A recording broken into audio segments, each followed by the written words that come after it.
Welcome back to Learning from Friends. My name is Cade Curtis, your tour guide in this lovely adventure that we get to do bi-weekly together. So welcome in. If we start chuckling from time to time, we're probably still reminiscing back to something that happened earlier here.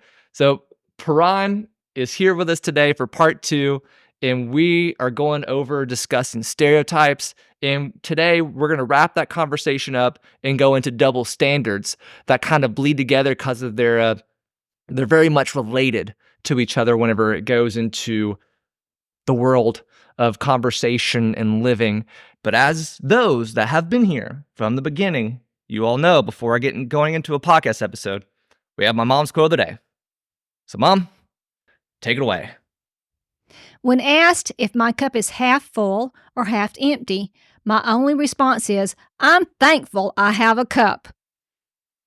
Thank you, Mom. Your always words of wisdom provides the podcast with that step forward on the right step in the great direction. Paron, before we jump back in, you got anything you want to say before we just kind of go back into this topic here?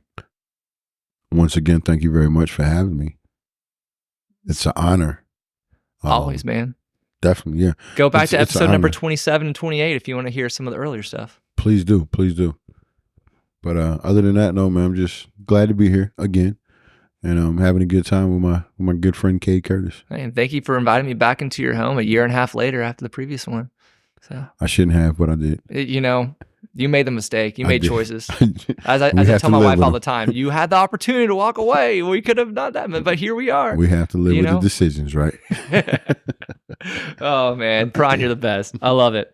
Okay, so where we left off at was we were talking about the mindset that gets into our head, that becomes that struggle that we are our own kind of worst enemy when it comes to stereotypes and making those kind of quick decisions to it. Something that clicked in my mind when we were discussing this is there's a part of our brain that whenever we go into unknown areas in places that have different languages and different kind of cultural ideas, we try to acclimate immediately to it. We'll pick up accents, or we'll pick up the way someone stands, or the way some kind of like dresses and things like that. We try to blend in. Do you think stereotypes play into that whenever we walk into those situations where our minds do that? Or is that conforming, or do you consider that more of like stereotyping? I mean, I guess you can look at it as a catch-22. In a sense, it might be a little conforming because you want to be comfortable in your situation. And then at the same time, you're stereotyping because you just assume that these group of people or this situation is calling for this. So I guess, it's like I said, it's a catch-22. It's a little bit on both sides. I'm not gonna lie, as a black man, I've used that as a key before. If I want to dictate a certain conversation or set the tone for a certain conversation, then the way I come in is going to be a little more assertive. And I know if somebody will take assertiveness as aggression, then I'll go ahead and use that as a key just to, like I said, dictate or set the tone for the conversation. So I'm not going to lie and say I haven't used that to my, benefit, if you will. Might not be the best thing. We all are guilty of things. Yeah, it might not be the best thing, but I have. But yeah, I mean, but it's all about where you're going and what you're doing and who you're comfortable around, right? Like, so of course, me and you know each other outside of this, right? Yeah. So we're going to talk completely different on here as opposed to when there's a lot more cursing when we're not on here. Definitely. Like, for sure. And a lot more like more insults. More insults, definitely. But it's because we're comfortable with each other. Exactly. We're good friends. And like I said, it's just all about people being comfortable and just assuming and not, really walking into the situation and maybe reading the room and saying, okay, well, is it okay for me to be myself here in a sense? And for me, I just tried to, at 41, I can't say I did it at, 31, but at 41, I try to be myself regardless of what door I'm walking through. That is the best way to be, man. Yeah, definitely. Like, so whenever looking at stereotypes, do you think there's a group that's more guiltier than others of committing stereotypes against individuals? Or a group that is more targeted and negative, that in terms of their culture and society have been affected more negatively? yes, yes, yes, and yes. And I mean, I don't want to, I don't want to step out of bounds or anything and start pointing fingers at, certain ethnic groups and stuff like that. But yes, of course, we've had ethnic groups that have treated one other ethnic group horrible. Yeah, ethnic cleansing is taking place with genocide. Exactly. And things like yeah. that. I mean, there's not one group. The idea that I was trying to get to here is I wasn't trying to trick you into saying something. Right. No. I know. Of course. I was trying to get it to the point of what you just said there of everyone's guilty of it. Everyone is. There is not one. You can look anywhere around the world and someone's going to push down someone else because someone's trying to be a status leader. Definitely. And that's something that I want people to kind of take away is everyone has a problem with this. Yeah. Everybody has a problem with it. Everybody deals with it, and like I just said, some people are guilty of it. I know I'm guilty of it in certain aspects, not so much as, trying to hinder anybody from progressing or anything like that. But like I said, I've used my own stereotypes as a key. But yes, for sure. I mean, we're all guilty of it. We've all been victims of it. Yeah. It's just the way the world is. It's the way this recorded time is going. That's how it is. And speaking of like recorded time where we currently are, something that's been brought up in the previous episode that I want to elaborate a little bit on is with censorship and making something a little more illegal and harder to access here. Do you think with us almost putting an explicit label or putting a censorship label on something takes away from the idea of freedom of speech?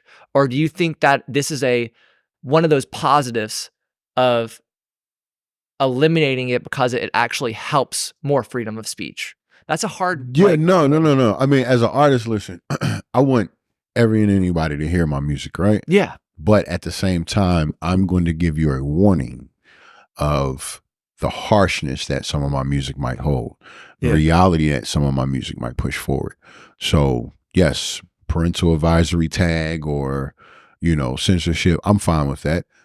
So I was on 89.3 with DJ Baby Slim out of Atlanta last Friday, and we had to give him an edited version of the song, and I was fine with that.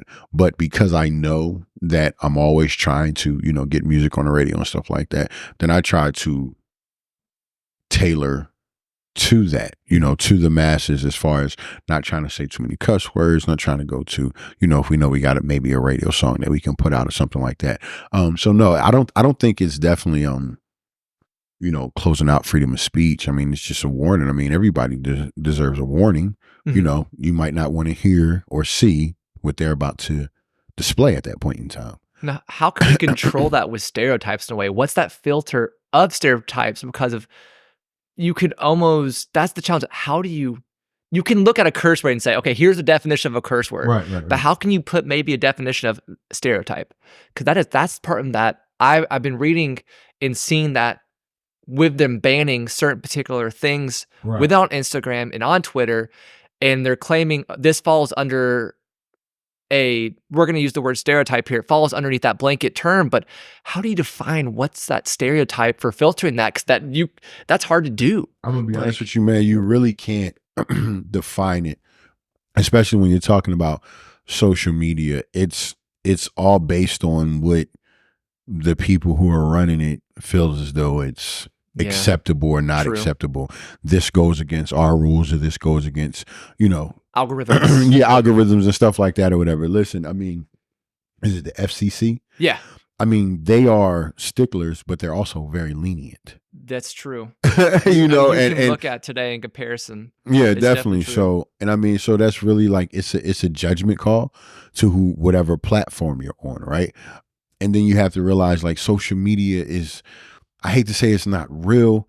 I've benefited from social media. You have, so many people have. I mean, but it's tore down people too in a heartbeat. Yeah, it definitely has. But when we're talking about this right here, it's just like, if you're on social media, you're going to think that everybody in the world identifies with pronouns, and, every white person is racist against Black people. Every white woman is a Karen.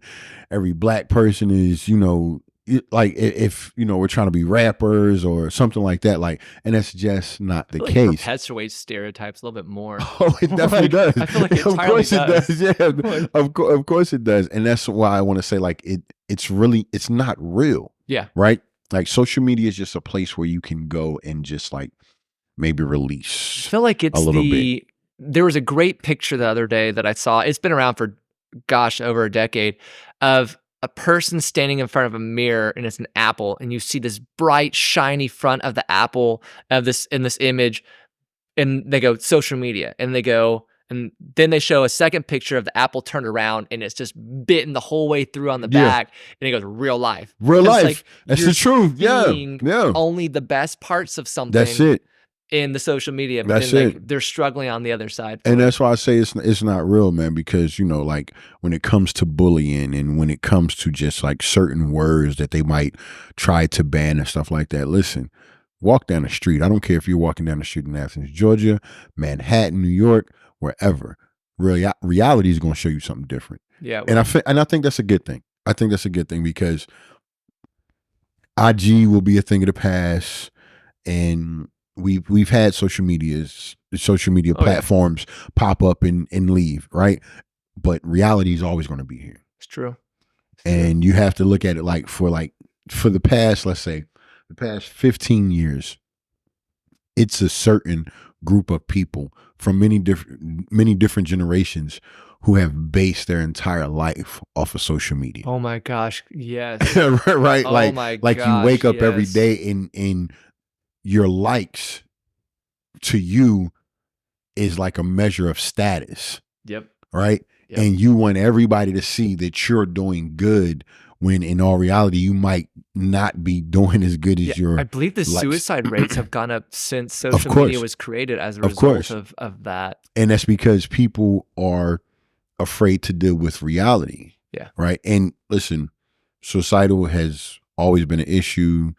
Self-harm has always been an issue, way before social media, way after social media. So it's not like social media is the problem. Yeah, right? I think this has gone up. Yeah, it's just going up, right? Because of it's more visible on it, but I think it escalates the steps a little bit faster for some people. Exactly. And that's because people sit, once again, think about it. If you are your own worst enemy, right? And your thoughts then someone is confirming in your mind confirming and only thing you're doing is you're sitting in your room on your phone, and people are feeding the negative thoughts that you and these people don't even know you. True. They don't care about you, but you're letting them into your negative thoughts. And so what do you think is going to happen, right? And so it's just like, and it's just like, listen, it's like when grandma didn't move from in front of the TV and she watched one news channel and didn't decide to go outside, didn't want to talk to anybody. And when grandkids came over and they said something remotely different than what the news said, it's, oh, you got to get out of here. You're starting it, or and it's the same thing. And so once again, it goes back to the last episode. You have to get out there and see what it is. You have to educate yourself with that diversity. You have to educate yourself. You have to.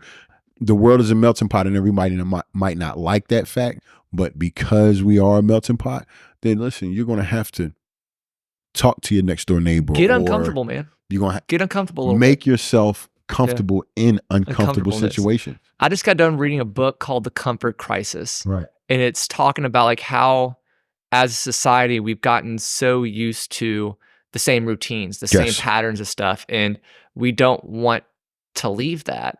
And as a result, it has led to complacentness. Yeah, there you go. Yes. Complacentness and staying and not growing as an individual. But those people that get out of it and change that are your big inventors, are your big guys and that's where you're seeing that kind of. You got to be a risk taker, man. You got to be, listen, even if you don't leave your hometown, right?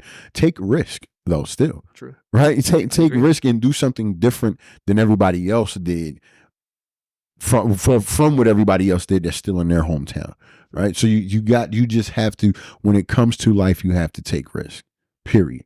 Yeah. Period. And that goes to with stereotypes. You got to take that risk to face it and be like, hey, let's fix this stereotype. Let's talk about it. Let's bring into areas in order to solve it. Because it's become uncomfortable to talk about it. Yeah. Like this thing, if if it's uncomfortable, that means it probably needs to change in some way. That means it hasn't been addressed. Definitely. That means it hasn't gone from there. And just, as you with earlier talking about your conflict de-escalation, if you go about it in a safe manner where your tone is kind of calm, kind of chilled, hey man, let's just sit and kind of talk about this. If I come yelling at you and come at you with a pitchfork, there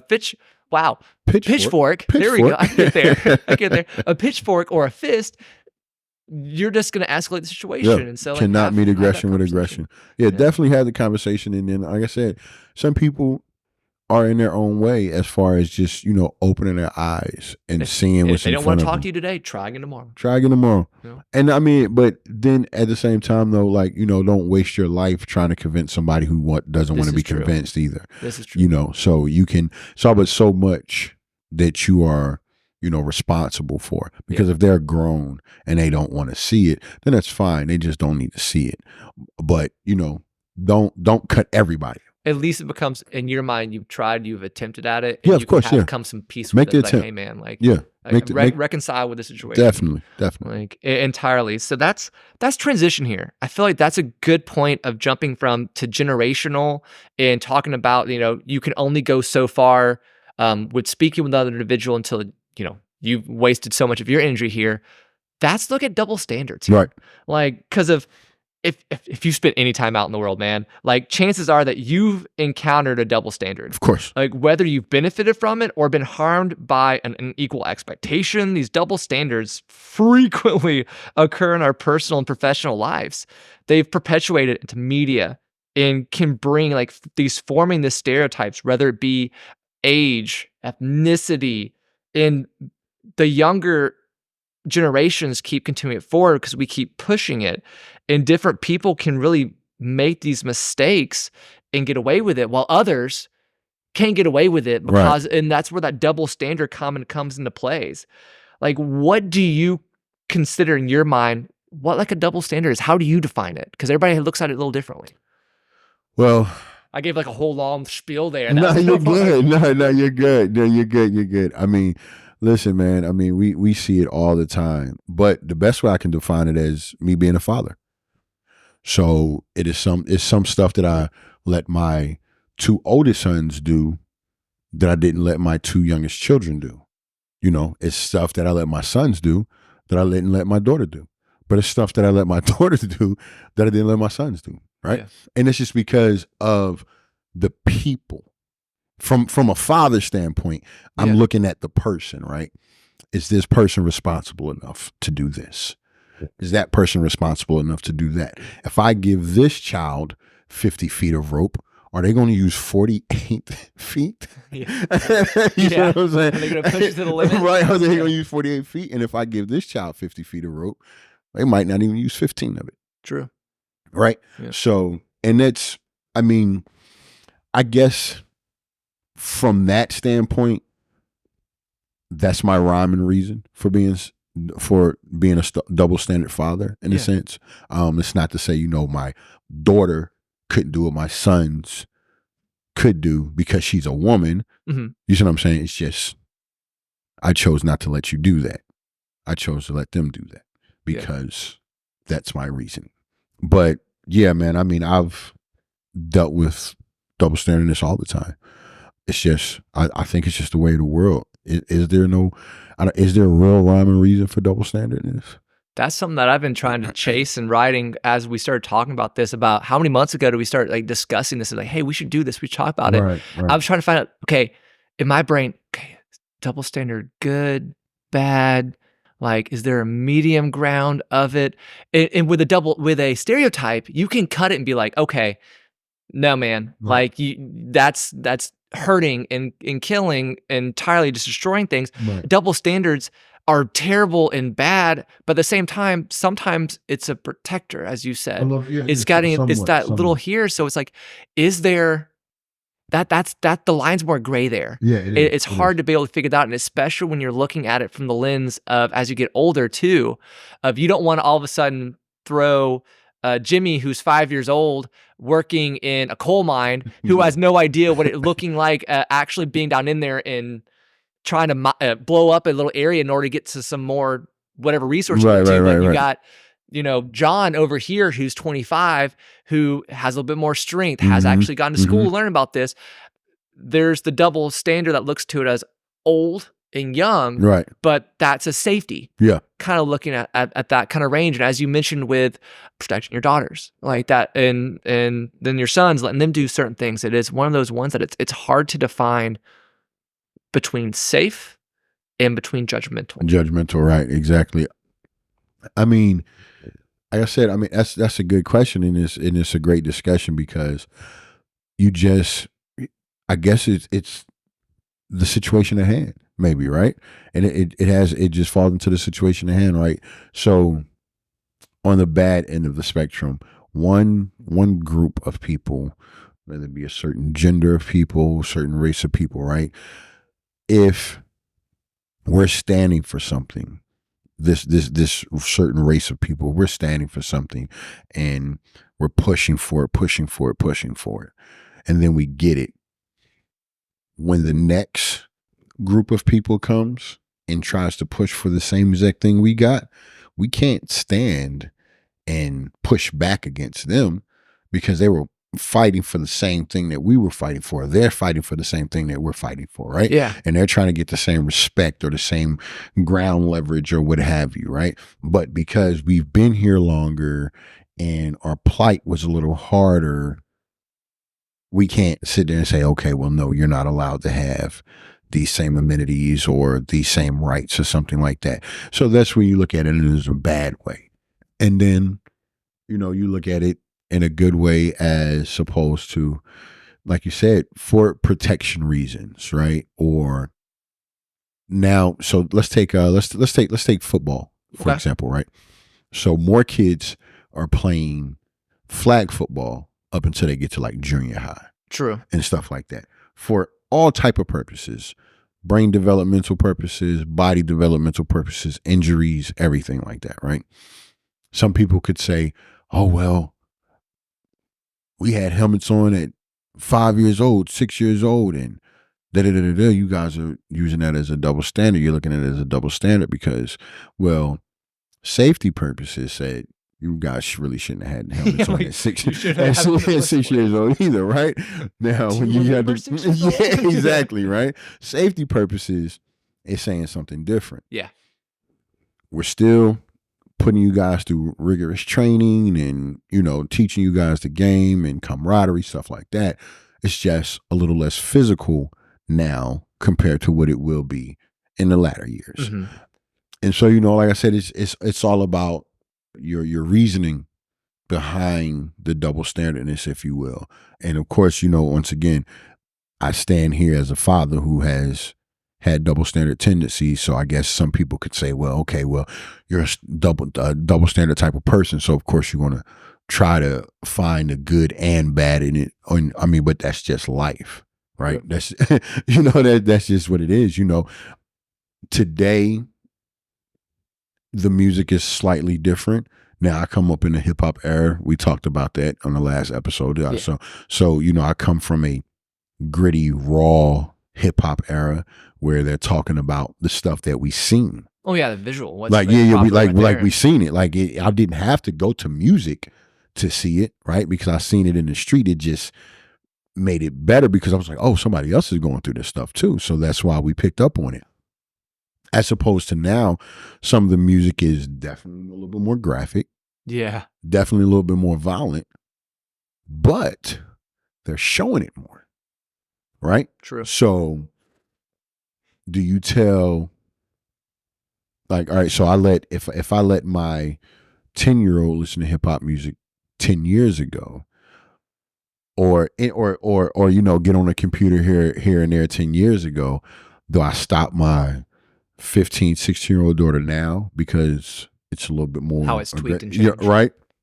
Do I stop that, or do I try to teach and show, okay, well, look, this is not all good.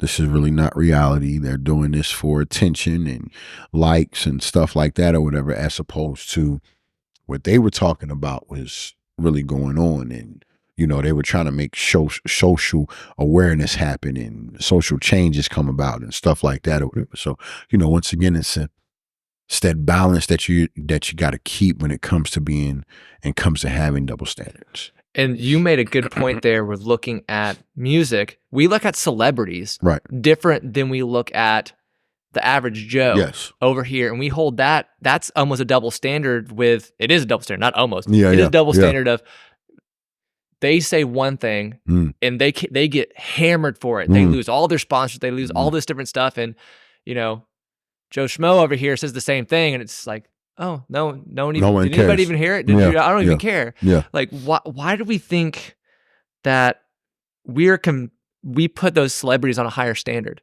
And is it really that double standard good or bad for setting the example for everyone else kind of around in that range? Yeah, bad. Definitely bad, because it makes you think that like somebody with money can't be touched, or somebody with money cannot be reprimanded, which is false.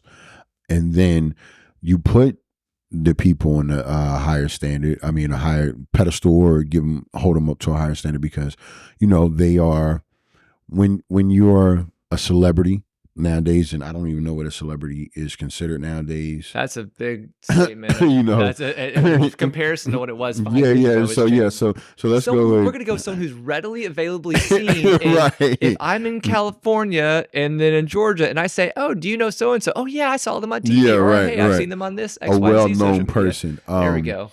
The media puts them on a pedestal. We see them in movies and stuff like that, and so we hold them to a higher standard because, I guess they're in movies and they have a following, and they're influential. They're influencer. Yeah, again, influencer, celebrity. Yeah, exactly. Like and whoever the writer was, the last scene of the movie was some of the greatest 4 words you ever heard in your life, and then boom, you're it now, right? Yeah. And so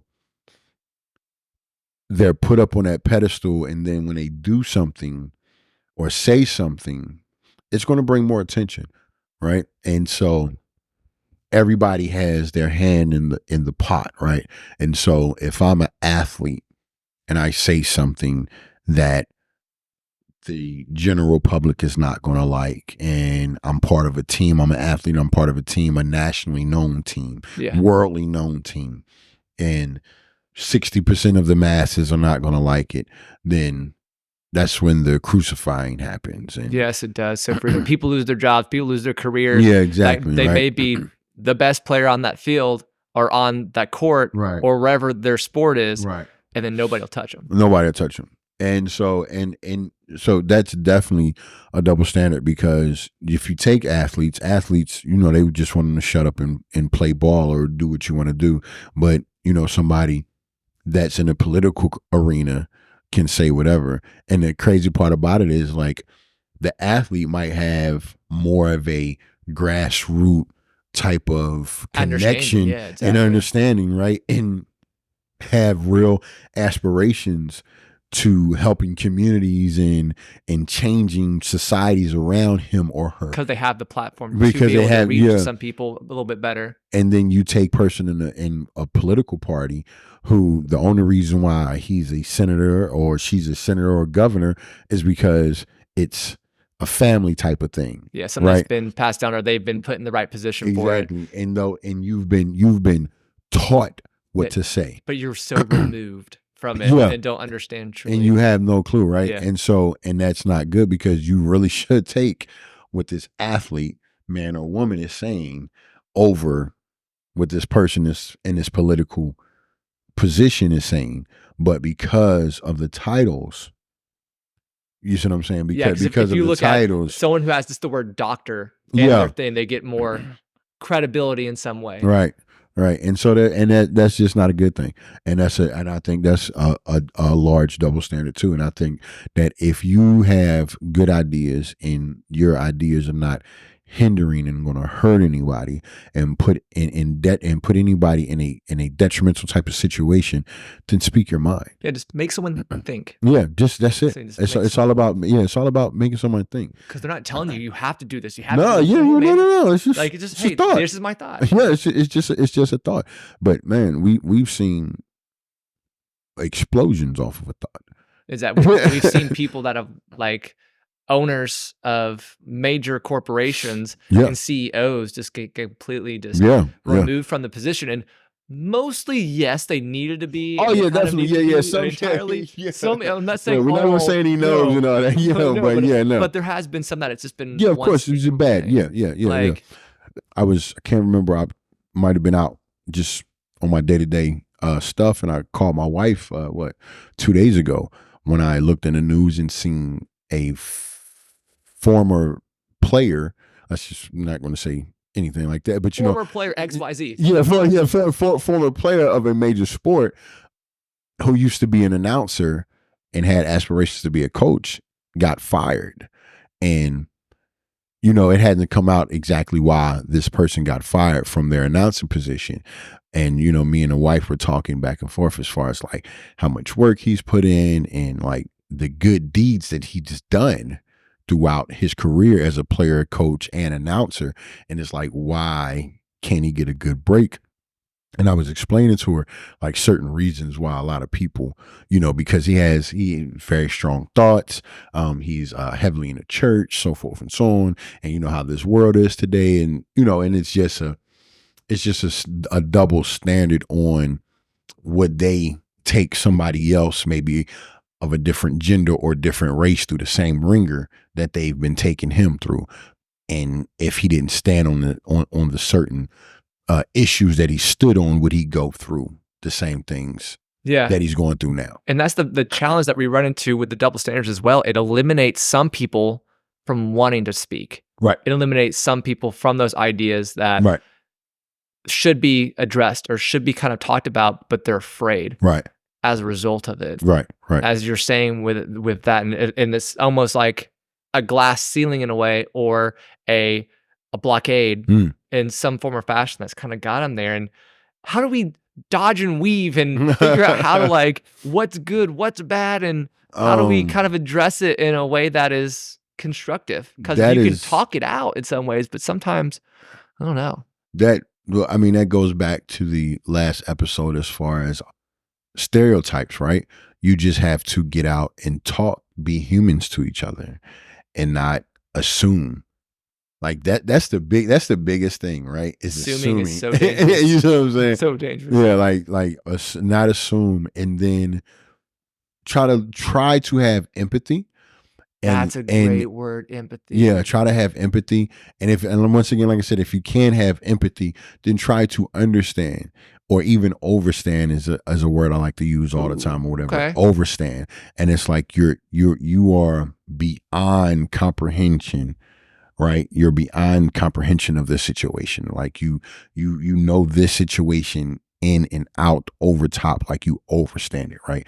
And so try to either have empathy, understand, overstand, and then also be willing to learn.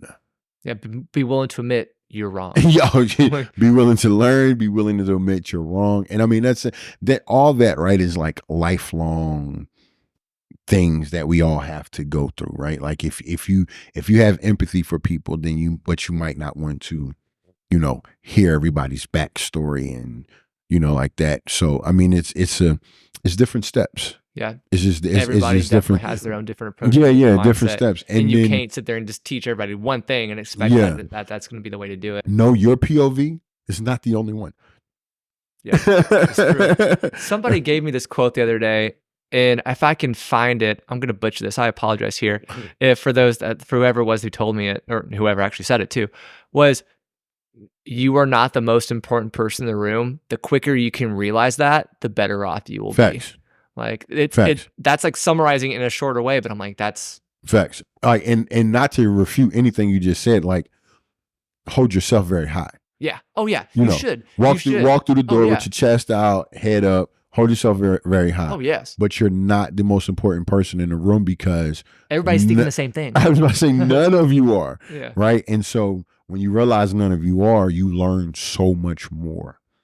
Right. You learn so much more when you realize if I walk in a room of 10 artists, right, and we're all in the same rat race, right? We're trying to, we're all coming for it. If we build off of one another, more so coming in Like, and listen, I'm going to come in as a dog, and I'm going to come in as I'm the best one, just from a competitive standpoint. You right? have to. But not one show, hip hop event or whatever that I've ever been to since I've been doing this since 2011 did I not reach out to half the people in the room just to network with them, build with them, learn from them. Like, and it's not to try to take anything from them, right? It's always about networking, learning, and building. And seeing, okay, and maybe they do stuff differently regarding marketing or recording and stuff like that. And so learn from them. So that's the best way. Like, definitely don't look at yourself as the most important person in the room. Hold yourself high, but be willing to knock yourself down a little bit as well so you can learn more. I try to keep people around me. As a post I made on social media not long ago, ask yourself how many people around you do you have that's smarter than you. Ask yourself how many people do you have around you that make more money than you. Yeah. Ask yourself how many people you have around you that's willing to tell you to shut up, sit down, and listen.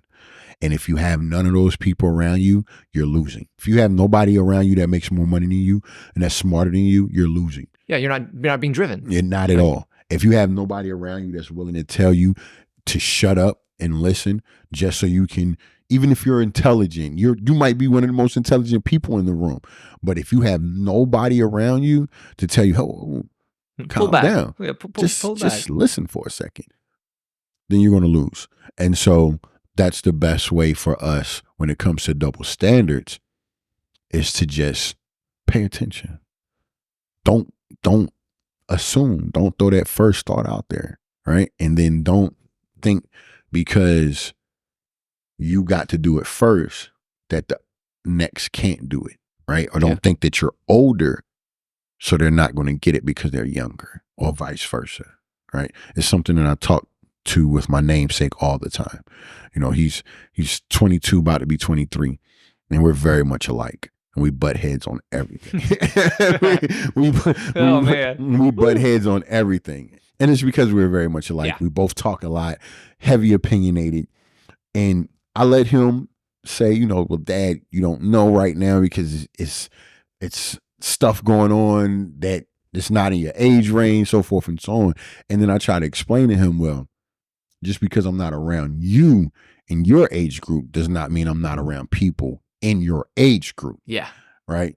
And I can't assume that he doesn't know because he's not up in age or haven't, he wasn't there. That's a big thing. We like to say you had to be there. Yeah. And I'll still tell people that, I still say, definitely. I'll still tell people, you had to be there, but I can't, slight him all but so much because he wasn't there, right? Yeah. So, once and between father and son, that's different. That's a playful, back and forth or whatever. But, you have that in the real world, and that takes place. And so that needs to minimize for sure when it comes to stereotyping people and double standards and stuff like that.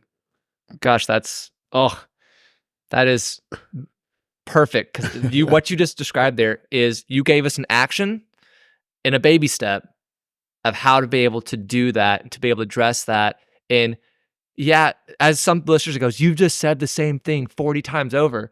You know what? You probably needed to hear it 40 times over in order to get it, because it is a important thing to be able to listen to it and hear it and put it into action. And we are not saying that we're perfect by any means. We're not. It's because sometimes we may say it 30 times, then all of a sudden walk outside the front door and do the one thing we shouldn't have. But we have to be constantly at least thinking about it in order to try to get better. No question. That one step every single little time here as we go along.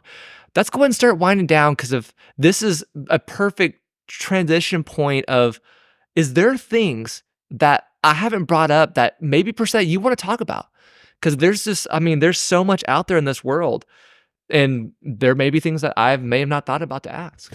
Regarding these two topics, no. I thought we touched base on everything on the last episode regarding stereotypes. And when it came to double standards, I think we touched on everything. I mean, the world is what it is, man.